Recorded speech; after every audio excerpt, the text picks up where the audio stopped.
किसी ने बहुत ही सही बात कही है कि विनम्रता ही जीत का सबसे बड़ा कारण है।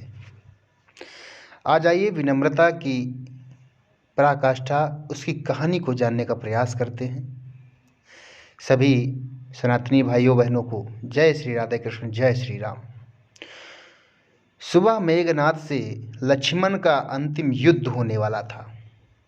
वह मेघनाथ जो अब तक अविजित था, जिसकी भुजाओं के बल पर रावण युद्ध कर रहा था, अप्रतिम योद्धा जिसके पास सभी दिव्यास्त्र थे। सुबह लक्ष्मण जी भगवान राम से आशीर्वाद लेने गए और उस समय भगवान राम पूजा कर रहे थे। पूजा समाप्ति के पश्चात प्रभु श्री राम ने हनुमान जी से पूछा, अभी कितना समय है युद्ध होने में? हनुमान जी ने कहा, प्रभु अभी कुछ समय है, यह तो प्रातः काल है। भगवान राम ने लक्ष्मण जी से कहा, यह पात्र लो और भिक्षा मांग कर लाओ। जो पहला व्यक्ति मिले उसी से कुछ अन्न मांग लेना। सभी बड़े आश्चर्य में पड़ गए। आशीर्वाद की जगह भिक्षा?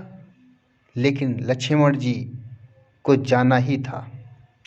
लक्ष्मण जी जब भिक्षा मांगने के लिए निकले तो उन्हें सबसे पहले रावण का एक सैनिक मिल गया।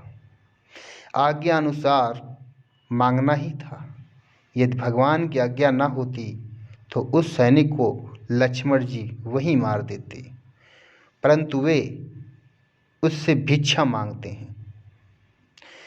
सैनिक ने अपनी रसद में से लक्ष्मण जी को कुछ अन्न दे दिया। लक्ष्मण जी ने वह अन्न लेकर भगवान राम को अर्पित कर दिया। तत्पश्चात भगवान राम ने उन्हें आशीर्वाद दिया, विजयी भव। भिक्षा का मर्म किसी की समझ नहीं आया, कोई पूछ भी नहीं सकता था। फिर भी यह प्रश्न तो रह ही गया था। फिर भी भीषण युद्ध हुआ। अंत में मेघनाथ ने त्रिलोक की अंतिम शक्तियों को लक्ष्मण जी पर चलाया। ब्रह्मास्त्र, पशुपात्र, सुदर्शन चक्र, इन अस्त्रों की कोई काट न थी। लक्ष्मण जी सिर झुकाकर इन अस्त्रों को प्रणाम किया। सभी अस्त्र उनको आशीर्वाद देकर वापस चले गए। उसके बाद राम का ध्यान करके लक्ष्मण जी ने मेघनाथ पर बाण चलाया। वह हंसने लगा और उसका सिर कटकर जमीन पर गिर गया और उसकी मृत्यु हो गई। उसी दिन संध्याकालीन समय भगवान राम शिव की आराधना कर रहे थे। वह प्रश्न तो अब तक रह ही गया था। हनुमान जी ने पूछ ही लिया, प्रभु वह भिक्षा का मर्म क्या है? भगवान मुस्कुराने लगे, बोले, मैं लक्ष्मण को जानता हूँ। वह अत्यंत क्रोधी है, लेकिन युद्ध में बहुत ही विनम्रता की आवश्यकता पड़ती है। विजयी तो वही होता है जो विनम्र हो।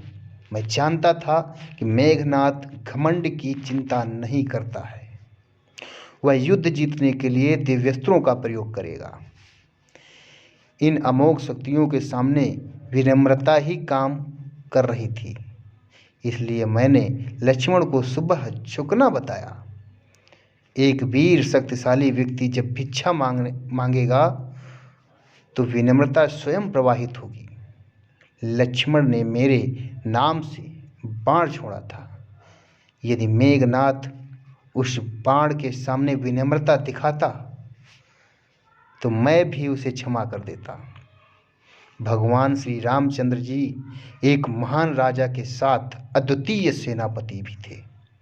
युद्ध काल में विनम्रता शक्ति संचय का भी मार्ग है। वीर पुरुष को शोभा भी देता है। इसलिए किसी भी बड़े धर्म युद्ध में विजय प्राप्ति के लिए विनम्रता और धैर्य का होना अत्यंत आवश्यक है। तो आपको ये विनम्रता की कहानी कैसी लगी, आप लोग कमेंट बॉक्स में ज़रूर बताइएगा। और सनातनी ऐसी ही रोचक कहानियाँ सुनने के लिए हमारे चैनल को अभी सब्सक्राइब करें। जय श्री राधे कृष्ण, जय श्री राधे कृष्ण।